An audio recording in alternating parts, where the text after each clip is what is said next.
Hello and welcome to Star Citizen Sunday. This is a weekly show which covers all the news from Star Citizen from the week just past. I am your host Mac, so let's get on with it. This week we hear about mining on foot. We have a tour of the new Constellatin Phoenix, plus 3.3 with object container streaming is showing good results. So before we get into it, word on the street.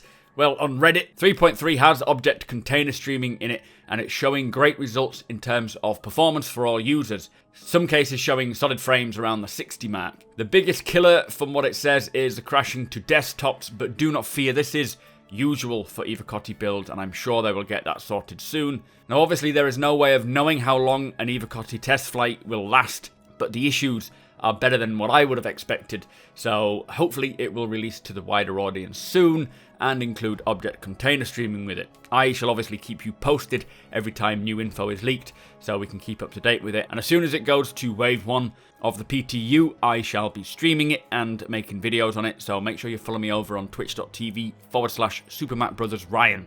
So we had a good few questions on calling all devs this week. The first one was, will we see mining on foot and will we use tools to do so? Now, they did say that yes, they are looking into this. The focus obviously is currently on asteroid mining. After that comes salvaging, but once they're done, they will revisit mining again like FPS mining. So they saw two sort of ways of doing this. The first one would be kind of assistance to ship mining. So if you find a rock, for example, that is a strong resistance, mounting a device to lower the resistance, making it mineable. A bit like what we see in salvaging with the Vulture's salvage explosives, making it easier to mine them, so you may have to EVA out from your prospector and then just sort of mount this device and make it easier for yourselves. Second type of mining is actually mining on foot. So they're not sure exactly how to do this or how they would like it to work, but they will figure this out when the time comes. Maybe this is a way of getting some minerals that are only accessible from mining on foot. Maybe the mining laser from ships are too powerful and wipe out the minerals. But there will likely be some sort of handheld tool, and I picture Hellion as a good example for this. Anyway, next question is stealing data just intercepting transmissions, or can ships hack data calls remotely? Now, he does say that they want hacking in for sure, but there's so much needed to do before this can be achieved, so many other systems needed. They do have a lot of good ideas and design ideas that they'll need to start prototyping and seeing what feels best, but they do want it to be a logic-style puzzle, kind of a mind game as well. Next question is to do with the Origin 350R. With it getting revamped, they thought it was getting a bit bigger. Can you tell us what type of racing it'll compete in? Now, they say it's not that much bigger from the M50 or the Misk Razor, so it's likely to be the same types of races as those two, nothing specific. They did say that there is a lot more room inside for components and the bed, but personally, I think once they get this whole Murray Cup thing started, we will start seeing, a bit like in Gran Turismo, different leagues, different types of ships entering different races, because you can't pitch a Starfarer against an M50, for example, because it would just be a no-win-brainer. So yeah, there will be likely different types of races, and you can enter with limitations, but that's not until a long way off. So final question, when will we hear anything about the RSI Lynx rover? And they say it's scheduled for mid-2019, although with these smaller ships, that could change. But that's the current status for it. Anyway, that was Calling All Devs. Very short and very sweet. Let's move on. So Around the Verse kicked off by looking at Scramble Racing again. They have been lighting subtly the asteroids around sort of Grim Hex area. It is, as you probably know, very difficult to see the asteroids, and I often fly into them before I even know they're there. So they're testing a few new ideas and added these low intensity bulbs that dot around. They don't overpower the scene, but they do add enough just to help us see them. For rest stops, they've done some work on the procedural liveries and colour schemes. They've also tested landing in hangars and the approach from a pilot's perspective, which looks really cool. The props team have also turned out some items to dot around Lorville, like hanging clothing and dustbins and a lot of little finite details. They're doing some work on making the power system more consistent for players, so you know what's happening basically. They want items to turn off in order of priority, so you can add priorities for what turns off first and what turns off last. Turning shields off first may be more important than disabling your thrusters, and then things like MFDs and life support will be last. Power management and item management allows you to keep your ship working at an optimal level, Turning systems on and off allows you to allocate power to whatever items you want to give more power to or take power away from. Chris did say that you don't have to do this micromanagement stuff. The default settings are always good, but it allows you to get more gains from it, and obviously great for multi-crew as well. Now, the audio team are fine-tuning the Castak Arms Kana rifle.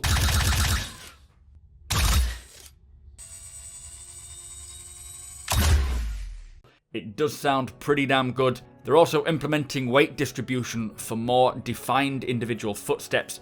Your steps are now quieter when you're crouching, plus each foot has its own separate audio. They also amplified the audio when you look down at your feet compared to when you're looking up, which is okay. I don't know if that's real to life. I don't believe it is, but, you know, whatever. The final thing is the PCAP shoot they've done recently for generic NPCs that we will come across around landing zones. This is voice audio and facial capture at the same time for the NPCs and the AI FPS that we come across, just to bring a bit more life to it.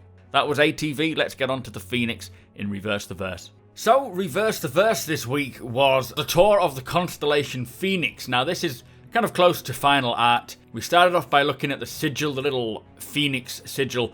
This is actually, the dots, the sort of lights you can see on this sigil, is the Phoenix star constellation. It is actually a constellation in real life, which seemed to fit perfectly, obviously with the cool Phoenix logo. We can see the floor is a sort of grey-green wooden floor. We started off in the foyer, as you come back from the cockpit, so that's behind you. To the right and the left are the guest bedrooms, the more simple than the master bedroom. They approached the lounge, and you can see on the left a little seating area. Looks really immaculate, and I do love the sigil itself, sort of drawing itself on the screen there. To the right is the bar and party area, very fancy, like being on a cruise ship or maybe a first-class flight. But the bar is fully stocked, even with its own dishwasher. The conference table is an option, or you can choose the piano if you pledged for that back when it was an original pledge, which the people who have actually got access to the piano can use it in the hangars. It is still to be determined whether they will allow other people to pledge for it later on. We will see, but it's called the Hartwell Music Sentinel 88G piano. Very nice, and you can choose between that and the conference table if you own it and swap it in and out using your Mobiglass. Above you can see the Galaxy roof. It's got a fish tank, and if you look closely in the fish tank you can see the shipwreck of the Mark I Phoenix. Kind of a piece of history. This is the old geometry Phoenix, not the new one, which is a really nice touch. On the other side of the fish tank is the hot tub. It does have a closed sort of cover where you can use it as a dance floor or just extra space. The master bedroom is on the right there. It is an external one-way glass. You can see out, but they can't see in. Nice big window with the same style of tint as well behind the bed. This is the same sort of tinting they'll use for the 600i. But he did say that they've left space for closets and places to store stuff. Now you can actually see dotted around the ship a component storage area. This is for the components where, you know, they're just around and present in the main constellations areas of the normal constellations. Obviously at the back end is the P-72 Archimedes access.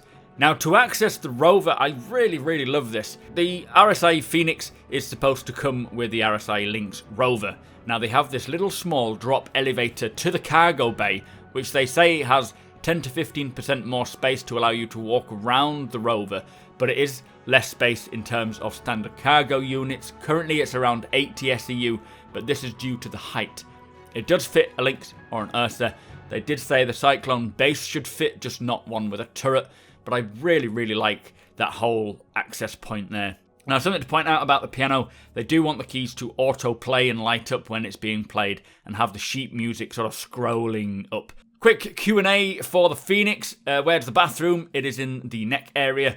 What are the current measurements? We didn't specifically tell us, but it's about 14% wider, 10% longer. Can it still house a bigger power plant is the question. Now, they said that they cannot size up the power plants due to the new component system changes. There's just not enough room, but they have upgraded the power plant to a competition class, which means it's finely tuned, very high-end performance, but lower durability.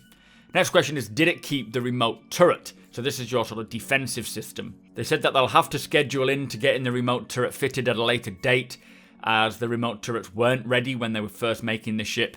So it will be missing from 3.3, but eventually they will add it. Are the VTOL thrusters still fans, like we've seen with RSI on the Aurora and this, having those cool little fans? And it is still part of the plan. This is generally used for atmospheric flight. They have been modelled, they have been animated, and Josh Coons cannot wait to see them himself.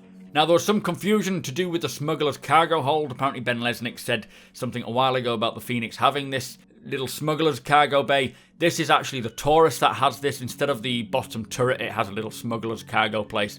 Not on the Phoenix. That was a Ben Lesnick fail. They apologised, and that will come in the Taurus later on. Does the Phoenix still have the heaviest armour? Now, it says yes, but there's still lots to sort out in terms of balancing. It will be better than the Andromeda, but not by too much. Is the command and control functionality still part of the plan for the Constellation? It is definitely part of the plan, just not right in now, but they do have plans to add it in the future. What is happening with hot tub water physics?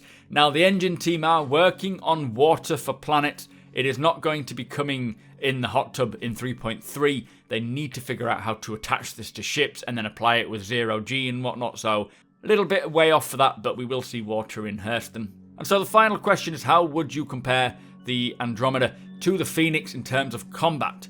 Now, they have a similar loadout, other than the remote turret, obviously. The stock loadout will have different guns, but they are still around the same size, so nothing too different. Anyway, that was Reverse the Verse, a really cool look at the Constellation Phoenix. I've probably got it playing on in the background anyway, or I'll leave it playing because there's a lot to see there, and it's a really cool looking ship. I'm not a big fan of these luxury ships. I don't see a need for them in my personal playstyle, but they are going to be amazing in-game all the same. Anyway, let's move on. Also this week, a new lore post titled Phantom Bounty gets released.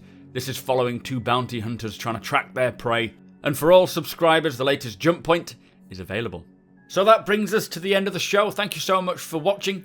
Be sure to hit that subscribe button so you don't miss a video. Hit that thumbs up if you enjoyed it, and share the video with all your friends. If you like what I do and want to help me make it better, follow the link below to my Patreon page to learn more.